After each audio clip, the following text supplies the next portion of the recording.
বাবা আজকে কি রান্না করবে? তুমি কি ডিম টোস্ট বানাচ্ছ? না মামাম, ডিম টোস্ট না, এটা দিয়ে আমি আজকে একটা পাউরুটির পান্তুয়া করে তোকে খাওয়াবো। সেটা আবার কি জিনিস বাবা? দেখ না, পাউরুটিটাকে প্রথমে পিস পিস করে ছোট ছোট করে কেটে নিতে হবে, সব খোলা বাদ দিয়ে ছোট ছোট পিস করে কেটে নিয়ে প্লেটে সুন্দর করে এগুলোকে সব সাজিয়ে দিতে হবে। দেখ মামাম, প্লেটটা কি সুন্দর দেখতে লাগছে। তারপর বাবা? তারপর একটা ভালো করে পাত্রে কিছুটা দুধ ভালো করে ফুটিয়ে ঘন করে নিতে হবে।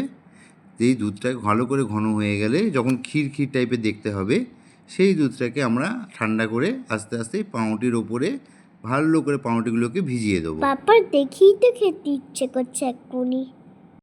দাঁড়া মামাম, এখনও তো অনেক বাকি, এটা সবে তো শুরু হয়েছে। দাঁড়া, চিনির রসটা করে নিই। জলের মধ্যে ভালো করে চিনি দিয়ে 4টে এলাচ আর 2টো তেজপাতা দিয়ে বেশ কিছুক্ষণ করে ফুটিয়ে চিনির রসটাকে একটু গাঢ় করে নিতে হবে।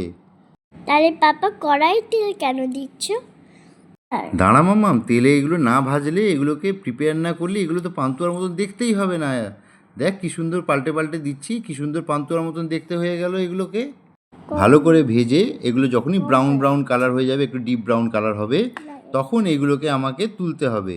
তুলে আর সেই যে রসটা করে রেখেছিলাম সেই রসের মধ্যে এগুলোকে ডুবিয়ে দিতে হবে ভালো করে অনেকক্ষণ ধরে, যাতে এর মধ্যে ভালো করে রসগুলো ঢুকে যায়। বাবা পান্তুয়াটা জলের উপর ভাসছে কেন? দাঁড়াও মামাম, এগুলো তো সবে দিলাম, এগুলো জলের মধ্যে দিয়েছি, রসের মধ্যে, এগুলো ভালো করে রস ঢুকে গেলেই এগুলো ডুবে যাবে। এবার দেখ মাম্মাম, পুরো রসের মধ্যে ডুবে গিয়ে কি সুন্দর নরম সফট হয়ে গেছে। এবার খেয়ে দেখ মাম্মাম কেমন হয়েছে।